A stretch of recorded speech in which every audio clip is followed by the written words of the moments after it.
Bram Stoker's Dracula was released in the United States on November 13th, 1992. It received mostly positive reviews from critics with praise for Coppola's direction, the production values, and Gary Oldman's performance. Keanu Reeves' performance, on the other hand, was universally panned by critics and audiences alike.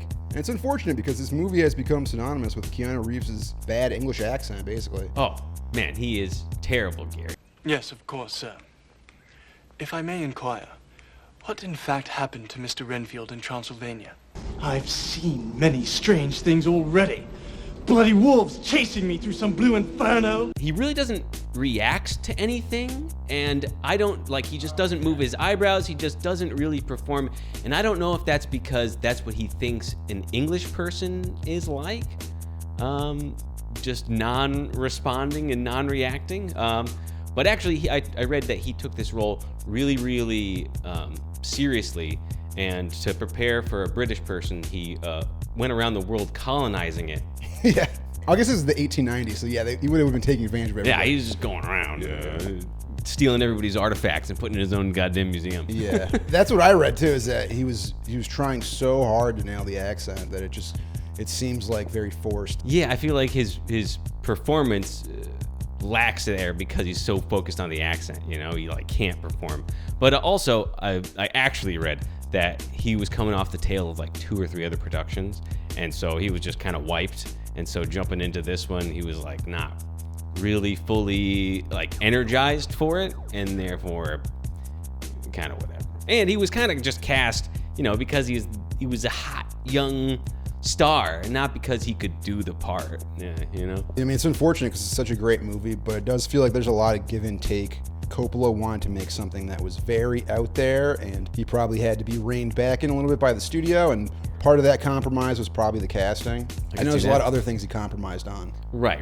He wanted to make avant-garde sets, super minimalist, but they were no, you have to. Yeah, he wanted to do away with the big sets and shoot it like a theater piece, which would have been a terrible idea. You think so? Because this whole thing's so theatrical already. And one of the best parts of this movie are the fucking sets. Yeah, sure. Can you imagine if this was all just black walls behind everyone? It would be fucking terrible. Oh yeah, no, that wouldn't be great. You've seen the original Dracula, Gary?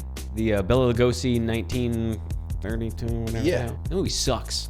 It's funny sense because as each Dracula iteration has come out, each one is kind of almost built on the previous one. It's not like this one is a brand new rehashing of Bram Stoker's. No, it takes so many inspiration from Nosferatu, from previous Dracula, from every other iteration of Dracula until now. 70s exploitation movies. Right, with Christopher Lee and yeah.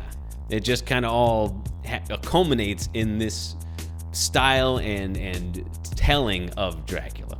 4 stars, possibly one of the greatest adaptations of Dracula ever produced. This movie is bold. It feels like Coppola was trying to make something very different at the time. It's not at all contemporary, and that's what makes it age so well, because if it was full 1992 CGI, it would age very badly. But actively, he chose to not use any computer effects. In fact, everything you see, Gary, is in cam effects. He's captured. There's one, I think, a blue flame or something. The blue flames are the optical effects. It's honestly probably one of the last movies to not just go full CGI on every effect. They use shadow puppets and things that haven't been used in movies in 50, 60 years. And to great effect. Yeah, It's like you're saying, I think. From what I hear, Coppola wanted to do a lot more of that. He wanted that whole intro scene to be puppets. Right. And the studio was like, no, you could do a little bit of puppets and do some backlighting. And they're silhouetted. They can look like shadow puppets. And then there is a nice, mirroring later on when we see the shadow puppets. But I think you probably could have told the beginning with shadow puppets. It might have been good if the studio reined him back a little bit. Like I said, I don't think this movie would have been very good with no sets. And it might have been one of those instances where the compromise was good and it worked out to better the project. Mm-hmm. Maybe not in the area of Keanu Reeves casting, but for the rest of it.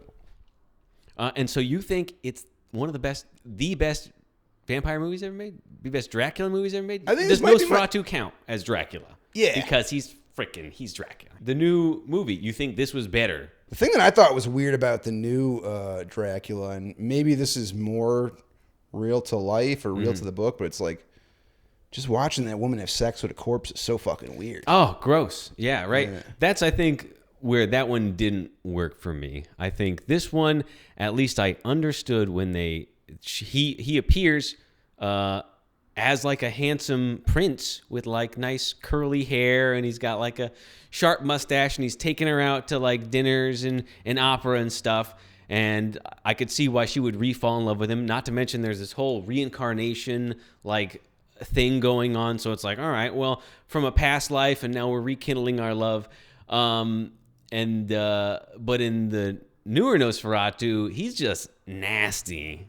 I don't know why at any point she's like, really a monster as much as he's like a corpse, right? Yeah, he's this got a one, big. This one he's got does a big have. Wing. He's got a big wing, Gary. He's got a big wang. He's got a big wing in the new one. Oh, okay. I don't know if I remember seeing his penis. He stands up, big, and you're impressed. Yeah. Yeah, grows bat wings and flies off. I agree with you that I think I like this one more than the new Nosferatu. Not that I hated the new Nosferatu. No, it did its things. I was really hoping for something different with the new Nosferatu, I guess. Something a little bit more understated and less of like fucking a corpse. And exactly the same Dracula story you've already seen again and again, kind of, you know. I really liked this movie, Gary. The whole thing felt very theatrical. I was immersed. I loved looking at every frame, even though sometimes it looked kind of campy or whatever. I was still like in it. And so, yeah, I would give this 4 out of 5 stars as well. This actually, funny, growing up, this was one of the movies we had on VHS. So it actually got quite a bit of play at my house. We stole it from Blockbuster by accident. We just never returned it. And so that was just in our house.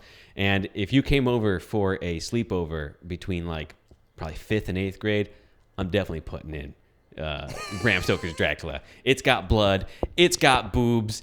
What more could you want, you know? Yeah, it's a very erotic film for children to be watching. Oh, yeah, no. Kids ought not be watching that, you know. But anybody who came over did. So it's got nostalgia for me as well. Well, also back in the day, too, your parents would be like, "Oh, what is this, Dracula?" Yeah, go watch Dracula. Go watch I think it's gonna be like Bela Lugosi Dracula, and it's gonna be fucking Sadie Frost getting banged out by a werewolf. And as of right now, this is only available to stream on Pluto TV. Yeah, and it's only up there for like 2 weeks. So if you want to watch, Bram Stoker's Dracula for free, you got to download Pluto TV. There's also a Blu-ray and a 4K disc available. I say buy this movie. It's totally worth multiple viewings. I ended up watching it this time, Gary, on a VHS rip.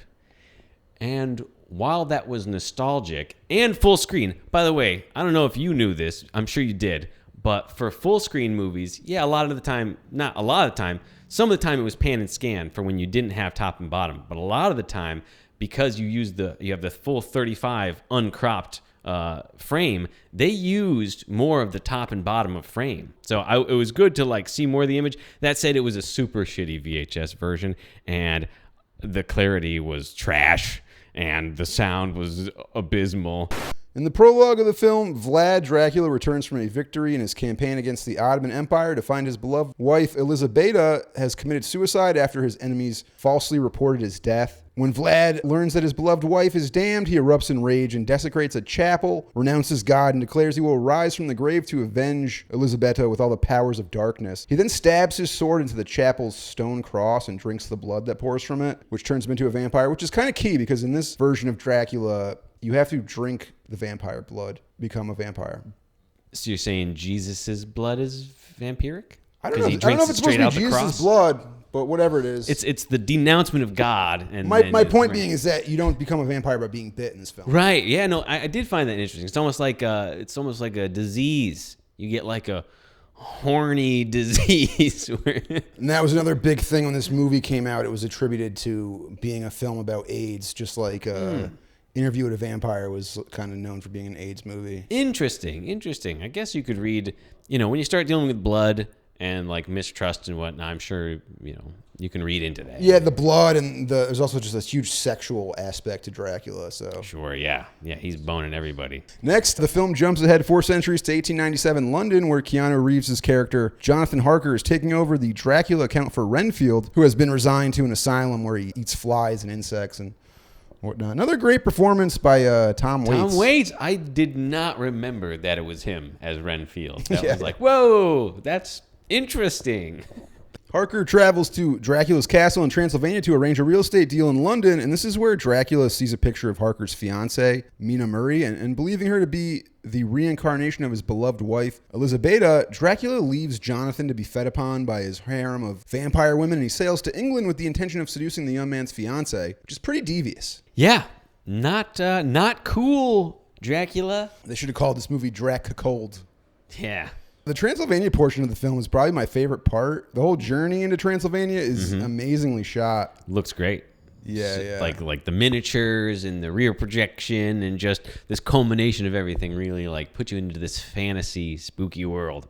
Yeah, it's awesome. The shot of the miniature train with the diary in the foreground, making the shadow over the pages it's all amazing. That's the thing. It's like, all these in-camera effects they're always going to age better than whatever the newest tech is. The indexical nature, Gary. It's the actual capturing of things that exist in reality. Even if it's a magic trick in front of the camera, you are still capturing this magic trick so that it can be seen, again and again. That is something that's lost in today's movies where you just make half the movie in post and it's mostly a cartoon. You don't actually have a guy jumping from a horse to a tank anymore, And even if you do, he's probably on a bunch of wires and stuff, and so you just can't believe it. Gary Oldman's performance is so great, and then Keanu Reeves seems so out of his element. It really doesn't contrast well. Mm-hmm. And like you said, it's almost like he's sitting there not doing anything.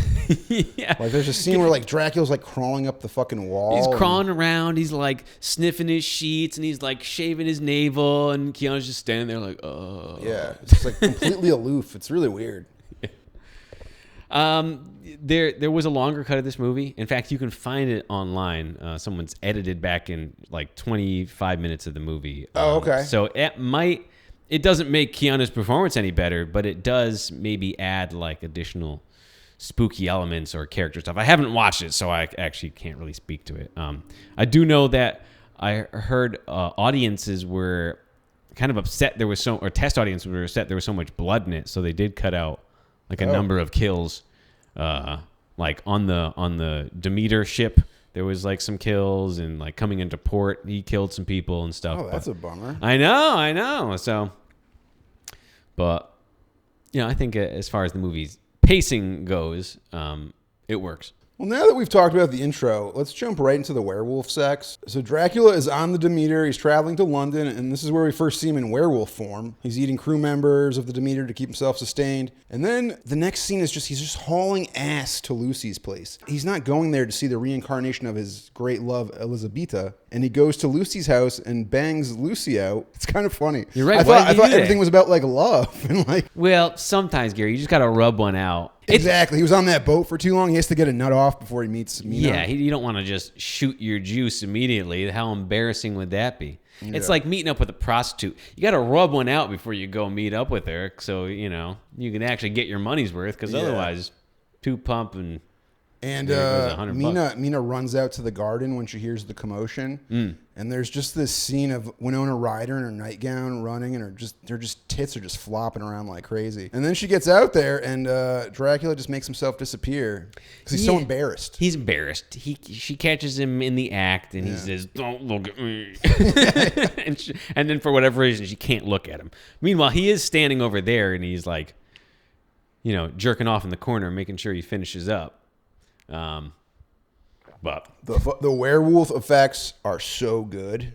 Yeah, they're amazing. The werewolf makeup was done by Greg Canham. Okay.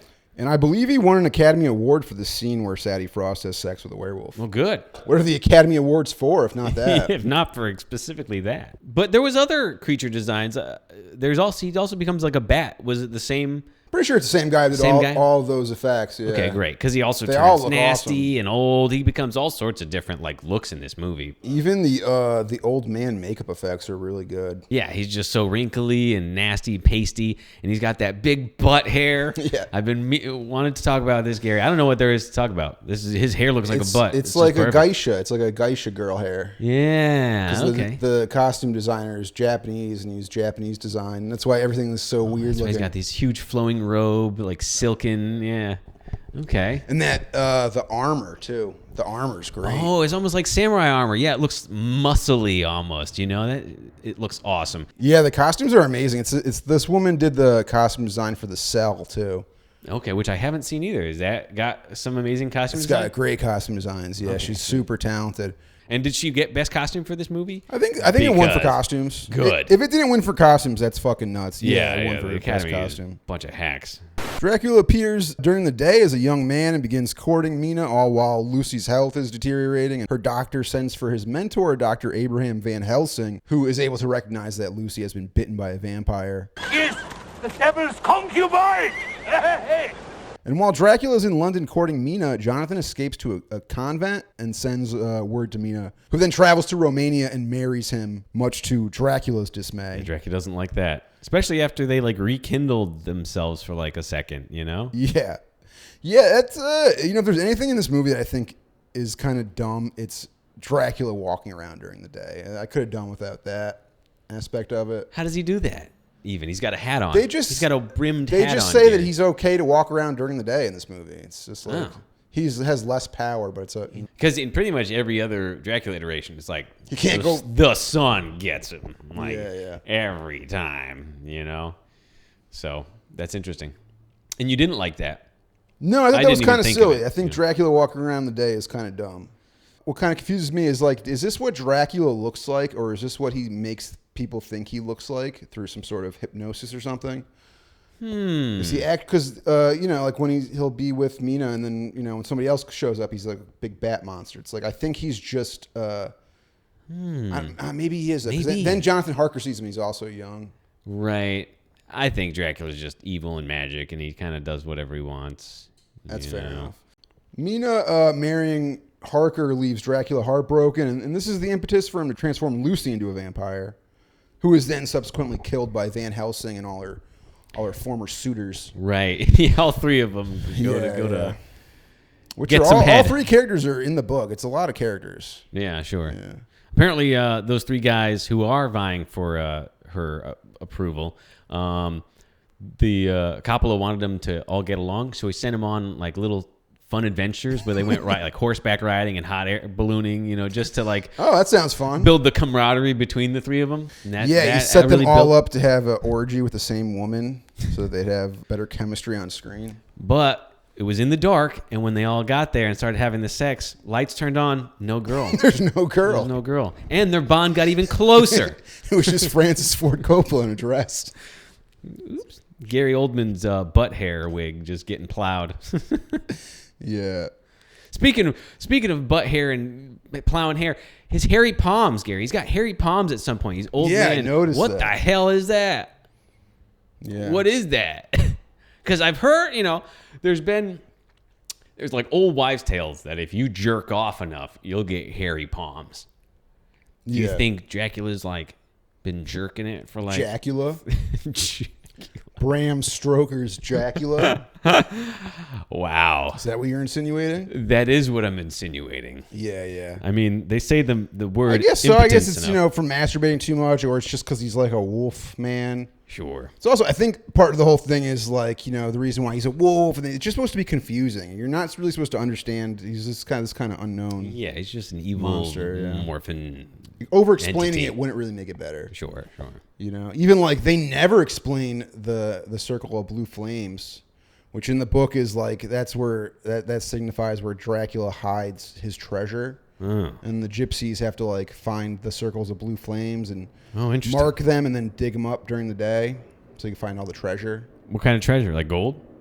I don't know what kind of treasure Dracula has. I would assume something like that. Yeah, ancient gold or just something. Keep like old action figures or something. Muslim gold bars they took from the Turks or whatever. Right, sure, yeah. Falafel. Yeah. They find his falafel. He was, distraught over having to behead the armies of the Ottoman Empire, but when he discovered the great taste of falafel, there's no going back. Yeah. So he stockpiled it under the ground. So he damned God. Yeah. Worth it. Despite killing her friend and terrorizing her husband and everything, Mina reconciles with Dracula. She admits that she loves him and remembers Elizabeta's previous life, and she pleads with Dracula to turn her into a vampire, which he does by cutting his chest and feeding her his titty blood. Yeah, she says, take me away from all this death, and that's her reason for like having this affair and going back. But isn't he already dead? He's dead, and like he's gonna kill more. Well, he doesn't die. He's like immortal. Yeah, but he's gonna kill. It's like you deal with Dracula, you're gonna deal with death. Like there's no. Women suck, Russ. How old are you? You haven't fucking figured this out yet. She's so back She had everything. She has this guy with a fucking good job who's gonna fucking take care of her, and she's like, "No, actually, I want to be alive forever." I decided I need to be alive forever. And she fucks it all up. She fucks it up. And she cuckolds him out with Dracula. She really does. I mean, he was unfaithful with a bunch of 3 vampire chicks who did. Yeah, but that was all a trick by Dracula. It was hardly his will. That's fair. Yeah, he was trapped. Yeah. Yeah, so damn. But yeah, she does fuck it up. So it's just like the story of Adam and Eve. It's like, oh, you have everything. Here's everything forever to live happy forever. Not enough for women. You know? Is that what you got out of the story of Adam and Eve? Yeah, isn't that what it's about? No, I mean, sure. It's about man's hubris and like wanting more, wanting knowledge beyond. Yeah. It's actually, I think. It's about how dare you look at the secret man behind the curtain. How dare you try to figure out how things work. How dare you think beyond the immediate of an animal. Having future and past and remembering that beyond just living in the immediate is what makes humans different. And we can formulate ideas. Yeah. And I think the apple brings self-awareness to them, which is why they're like, oh, we're naked and that's bad. You know? It's why God's like, you have to be kicked out of the garden of animals because you're no longer actually an animal. It's not that you're punished. Eve you're just laid with a snake. Yeah, she got a snake up her butthole. All right, so she says, take me away from all this death. She drinks his nipple blood. He transforms her into a vampire, and this is when Van Helsing and the rest of the vampire hunters burst in, and then Dracula's just walking around like a giant bat dude. Yeah, he kicks some ass. He looks pretty fucking brutal. Yeah, it's pretty sweet. He's got weird chicken wing arms, though. Yeah, well, he's a bat. Yeah. He's going to have wings. Yeah, but they're like kind of folded up and like malformed. He's like trying to waddle around. And then he just like it turns into a pile of rats to escape. Oh yeah. Which, you know, you think would not be the best option. Like, what if they just close the door and stomp on all the rats? They do stomp on one rat. Yeah. Do you think he has like a little chunk of him missing now? Because when he transforms into Dracula form, he's just got like one fucked up hand. Yeah. Missing fingers. That's what I'm saying. If they just went ape shit and stomped out like half of those fucking rats, right? He'd come back all like lit the house on fire. Yeah. How hard is it to get rid of some rats? Yeah, I don't know. We really ought to be hunting vampires. What are these amateurs doing? You know, right? Fuck this podcast thing. Vampire hunters. VHS boys, vampire hunters. So to save Mina from becoming a vampire, Van Helsing, Harker, and the rest of the vampire hunters must track down and kill Dracula, who's now heading back to his castle via boat. And their plan is to beat him by traveling by train and then set his boat on fire when it reaches the dock. Right. And the problem is they're trying to use Mina's psychic connection to Dracula, but obviously he's got like mind control over her, so he just tricks him. Yeah, right. So they're kind of just chasing him, and then this starts this whole like weird cowboy third act, you know, that the original Dracula didn't have. In the original Dracula, like once this stuff has gone down, this is where the movie ended. They go over and they destroy his coffin in like America, and then he's fucked, and that's it. Whereas this one's like, all right, they destroy his coffin. It brings you back to Transylvania and kind of bookends it in Transylvania, which I kind of like. I mean, I know. It's kind of the best part of the movie. I prefer it, yeah. And then, there's a big shootouts and horse races. And well, the team splits up, and Van Helsing takes Mina to Dracula's castle. And when they get to Dracula's castle, Mina just like instantly starts vibing off of like the vampire slut energy. Oh yeah, just starts like mashing her tits together, and she basically she almost has fucking Van Helsing like seduced. He's like halfway there. Yeah, he's like kissing her for a second, and then just like smacks her in the face with a communion wafer. Just fucking burns it right in her forehead. Yeah. It's just kind of funny because Van Helsing should definitely know better, but he's about to like bang this vampire in Dracula's castle, and he's like this guy's wife. There's a lot of things that Van Helsing ought not be doing, but he's also a loose cannon. Van Helsing will laugh about someone's head getting cut off and then come over and hump your leg like a dog, So they split up, so Mina and Van Helsing are at the castle, and the rest of the vampire hunters are chasing the gypsies that are transporting Dracula. And it's a great kind of like ticking clock, is like they're trying to get to Dracula before the sun goes down. Yep.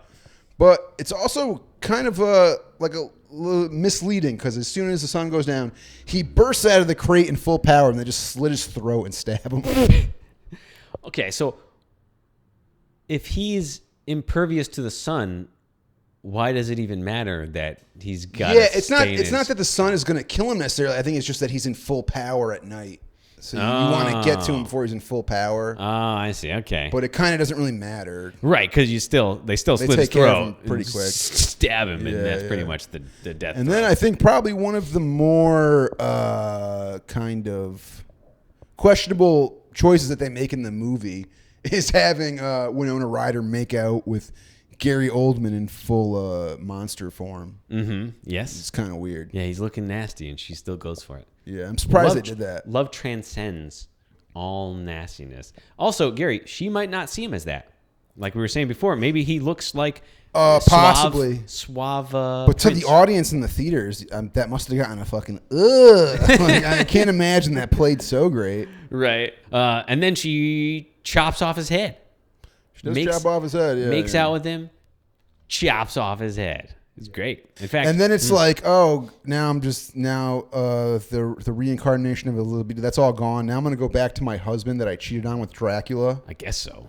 It just ends there. We don't see that happen. You know, it's love lost, Gary. You know, she's accepting that now he's in a better place. He's not so tormented with the blood of Christ or whatever. He it's can also go to great. Heaven. Yeah, it's also great in the scene where Van Helsing is sitting down with Mina and Jonathan, and he's like, "Well, you didn't drink any of their blood." And he's like, "No, I only fucked them in their asses and mouths and came all over them, but I never drank their blood." On the back through a blanket, and it stuck to No, them. sir, I only had sex with them for months. I raw dogged them anally, but never drank their blood. Drank and the his blood. wife's like, "Oh, thank God." Oh gosh, my husband's so pure. Actually, the head chop was not the original ending. The original ending did have her like stab him. She comes out. She holds Keanu or whatever, and they like walk off or whatever.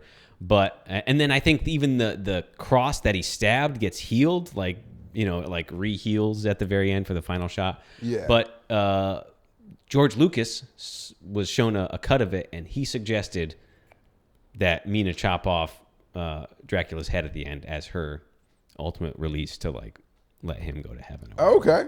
And I think it's effective. They do a reshoot, or they just They did have to do a reshoot, actually. Yeah. Yeah. And they did it like 3 weeks before the movie premiered or whatever. So it was like super last minute sort of change. But yeah, I know Winona Ryder brought the Dracula script to Francis Ford Coppola when they were making Godfather 3. She dropped out of Godfather 3 last minute. Oh, okay, And interesting. that's another iconically despised performance is Francis Ford Coppola's daughter in Godfather 3, Sofia Coppola. Who I think has become a very successful director now. Yeah, she's But done a not lot. a good actress, yeah. Barbie, Lost in Translation, right? She did Lost in Translation, not Barbie. Oh, But I could see the confusion yeah. because they're both women. I did find it interesting how many times they say the word impotence in this movie. It was like a common theme. They probably said it at least 3 times. And I think Winona liked this script, brought it to Coppola because the themes of like repression, right? In the original Dracula, in fact, this is pretty much through all the Draculas, including Nosferatu, the most recent one. The theme of like women's sexual repression in specifically that time. I don't know. It probably still carries to today to some degree. Obviously, people are more able to do whatever without chastisation. But back in the day, it was like, no, you have to be totally celibate or whatever until marriage, et cetera, et cetera. And so you like for sexualization.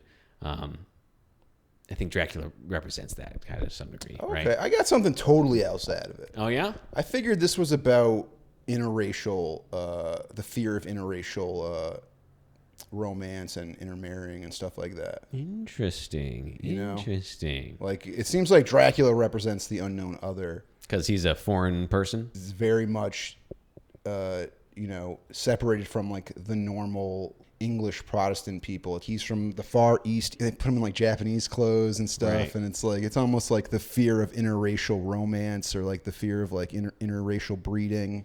But it's also the fear of maybe an affair, right? Sure. And maybe that ties in with like, are foreigners going to steal my girl? Is that the fear of Dracula, or like the fear inherent in the storytelling is what you're saying, kind of? Nobody wants those big dick Draculas coming in and stealing their women. Ugh, disgusting. I found it interesting. The explosions of blood.